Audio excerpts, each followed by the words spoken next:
Quer dizer, vendo todas as partes, quer dizer, a parte da coleta, o armazenamento, o transporte e o tratamento dos resíduos, como é que o Brasil se situa nisso com relação aos outros países? Bom, aí uma situação meio controversa, porque o Brasil, o melhor indicador de saneamento básico é o indicador de coleta de resíduos, né? Nós temos, chega a 97% o percentual dos domicílios brasileiros que tem coleta de lixo. Então, o lixo é gerado, o cidadão bota para fora da sua casa e aquele lixo é coletado pela prefeitura.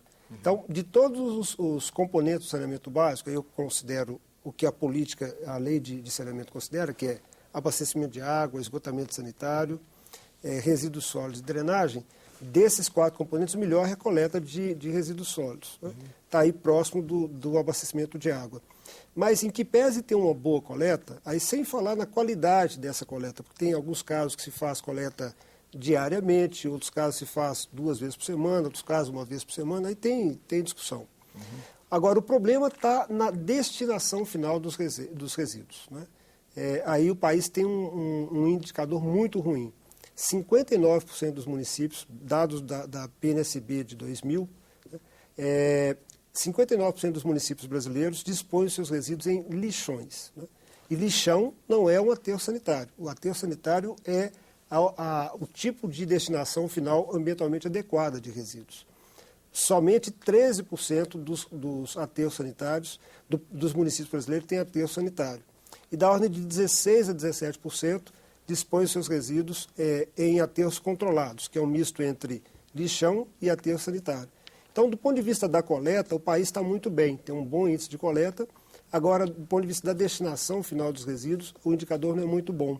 O que vem levando o Ministério do Meio Ambiente e o Governo Federal a trabalhar numa proposta de como se faz em relação aos países, a Itália, Portugal e os próprios Estados Unidos, que estão reduzindo a quantidade de aterros sanitários, né? Não significa que está deixando de praticar a disposição final dos resíduos em aterro sanitário, mas está reduzindo a quantidade de aterros sanitários para que os aterros possam ser utilizados para mais de um município, né? Que nós chamamos da gestão compartilhada dos resíduos. Porque qual é a realidade? Você faz um aterro sanitário hoje, equipa aquele aterro sanitário, 1 ano depois, 6 meses depois, aquele aterro já virou lixão. Porque tão caro quanto construir um aterro é você operar de forma adequada um aterro. Aí deu uma chuva, o prefeito tira a máquina, leva para abrir uma estrada vicinal e aí você não tem aquele aterro operando da forma adequada. E o custo operacional é muito alto para um município de 5 mil habitantes, 10 mil habitantes. Então, a proposta do governo federal é criar consórcios intermunicipais para manejar os resíduos em aterros sanitários, como se faz, na verdade, na Europa, na Itália, Portugal e outros países que estão também compartilhando os seus resíduos. Então, respondendo a sua pergunta em relação aos outros países, primeiro, o nosso indicador ele é bom de coleta, é um péssimo indicador em relação à disposição final dos resíduos. Agora, nós estamos na mesma orientação dos países desenvolvidos, que é a gestão adequada desses resíduos e ainda aumentar muito a reciclagem para você, aumentando a reciclagem, né, e o manejo do resíduo de forma a compostar a matéria orgânica, que é outra parcela importante dos resíduos, a gente conseguir fazer um melhor manejo dos resíduos e deixar de levar resíduo para aterro. Aí você pode gerar renda e emprego, que é o ideal. Chama a atenção o dado do IBGE, cerca de 70% dos resíduos do país são orgânicos, incluindo isso aí nesses 70%, 14 milhões de toneladas de sobra de alimentos, que são alimentos mal armazenados, que se perdem no transporte, que estraga durante o transporte. Quer dizer, 14 milhões de toneladas é muita coisa. Né? É muita coisa. E problema, né? O que pode ser feito para reduzir isso aí? Existem soluções de compostagem para esses resíduos. Né? É o que eu falei anteriormente. Tem uma parte dos resíduos que nós chamamos de resíduos secos, né? Dos resíduos, aí estamos falando dos resíduos domésticos, né? Dos domicílios. Uma parte desses resíduos são secos e a outra parte ela é orgânica, né? São lixo úmido. Desse lixo úmido, uma boa parte é de matéria orgânica, que é perfeitamente possível de ser reciclado para uma outra utilidade, né? Você pode pegar esse material, o resíduo orgânico, e pode fazer uma compostagem desse resíduo.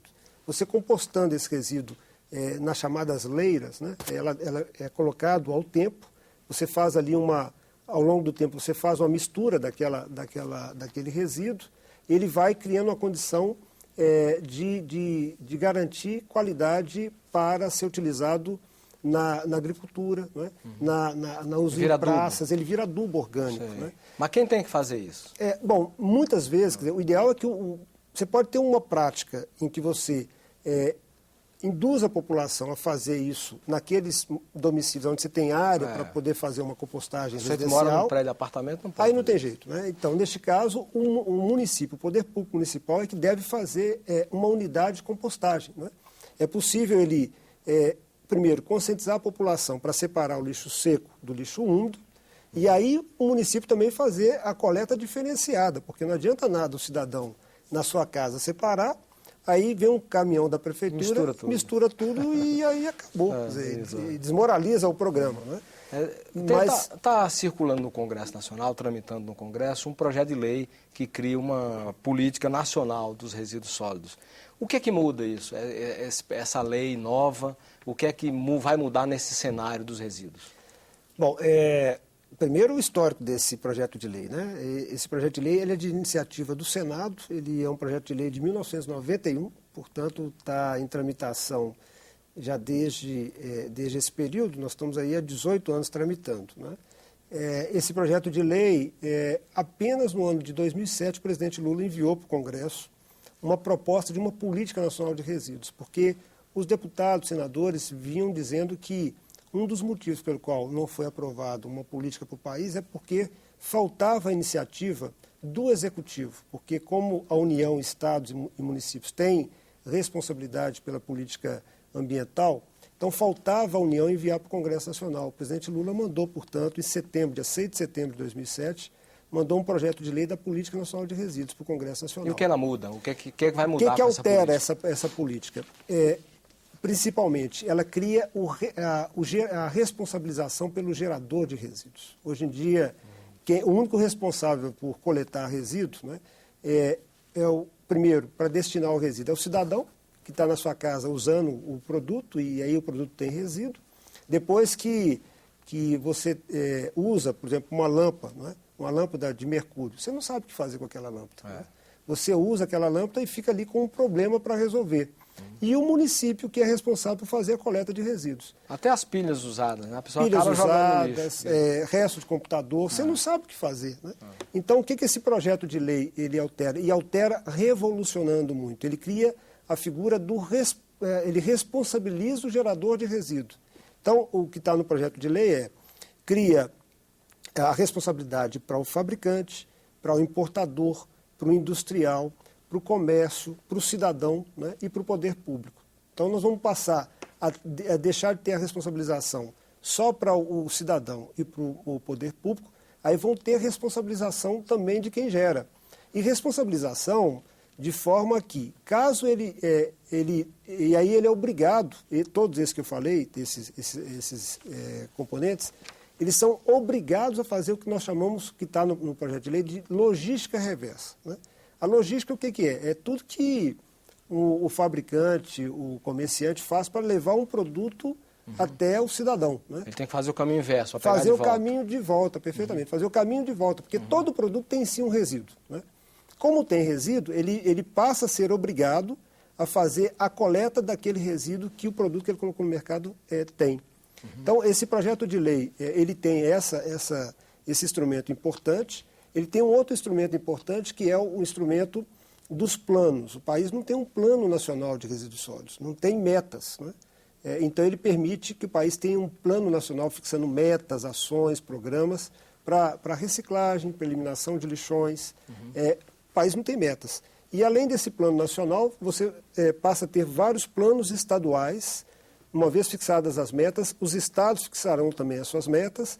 Depois tem os planos municipais, que o município tem que dizer o que vai fazer com todos os resíduos que são gerados naquele município.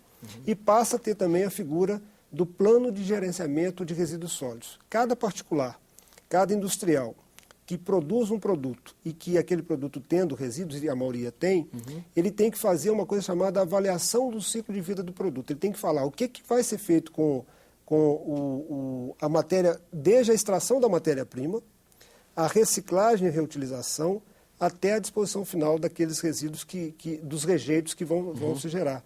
Então você vê que é um conjunto de instrumentos que o projeto de lei vai ter e que, ao nosso ver, né, vai de fato revolucionar a questão dos resíduos sólidos, porque você vai aumentar a reciclagem por obrigação, porque o particular que não obedecer, né, o que eu falei da responsabilização, quem não obedecer essa política vai ser imputado à lei de crimes ambientais, que o projeto de lei também considera. Né? Aí está direito aqui a multa? Aí todas as penalidades da lei de crimes ambientais, que é penalização civil, criminal, administrativa, para o caso de gestores públicos. Né? Então, vai passar a ter o país aí um regulamento importante. E por conta disso que eu acho que o país, de fato, não evoluiu. Né? Nosso programa está terminando. Queria que o senhor falasse um pouquinho da questão educacional, a importância que tem a educação para o tratamento dos resíduos sólidos. Bom, essa é outra faceta importante dos resíduos. Né? Porque, primeiro, nós, no nosso dia a dia, e muita gente ainda não faz isso, quer dizer, chupa uma bala, joga o papel no chão, né? Consome cigarro, joga o pacote no chão. Então, essa visão do cidadão é preciso mudar ao longo do tempo. Já mudou muito. Melhorou, né? Melhorou um pouco. Nos grandes centros, nos grandes centros principalmente. Mas é preciso que, esse é um instrumento também da Política Nacional de Resíduos, é o instrumento da educação ambiental, para que o cidadão na sua casa faça. Nós falamos aqui de 70% dos resíduos sólidos são orgânicos. Então, se cada um que tivesse a condição pudesse fazer um uso do adubo orgânico na sua casa, né? Se ele pudesse separar de forma adequada o resíduo seco do resíduo úmido, né? Se ele pudesse passar a consumir menos, né? Tivesse uma atividade de um consumo sustentável, estou me referindo, por exemplo, ao uso de sacolas plásticas, né? Que é um debate que o Ministério agora lançou uma campanha chamada Saco é um Saco. Né? A tendência de você ir no supermercado e pegar ali vários sacos plásticos e levar para sua casa, o tempo de vida de um plástico desse é muito grande para ele se biodegradar na natureza. Então, quantos anos demora? Em torno de 300 anos. Né? Em torno de 300 anos. É resistente. Cada saquinho daquele demora em torno de 300 anos para se às vezes o cara não usa o saco no supermercado, aí quando chega em casa coloca no lixo, ganha um saco também. Perfeito, mas lixo. É o tal do uso sustentável. Né? Se ele tivesse essa prática, se ele pudesse pegar o saco na quantidade que ele necessitasse, apenas na quantidade que necessitasse, mas ele levasse um saco, né, retornável para o supermercado, e aí na medida que ele tem um consumo menor de sacolas plásticas, ele poderia até levar a sua sacolinha para casa e fazer ali a sua utilização. Mas ele tem uma geração imensa de resíduo que tem dificuldade de ser consumido. E o próprio consumo sustentável, o cidadão poder ter uma prática em que leva o consumo menor de produtos que ele vai descartar. Né?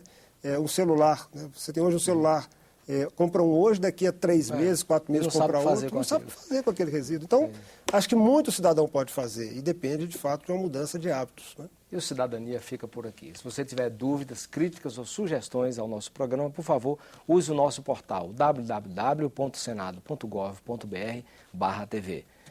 Nós agradecemos aqui a presença do Dr. Silvério da Costa, que é diretor de Ambiente Urbano do Ministério do Meio Ambiente, sobre essa conversa esclarecedora sobre os resíduos sólidos e a Política Nacional de Resíduos Sólidos que será implantada no país. A você de casa que nos acompanhou, muitíssimo grato pela sua audiência e até o próximo Cidadania. Até lá.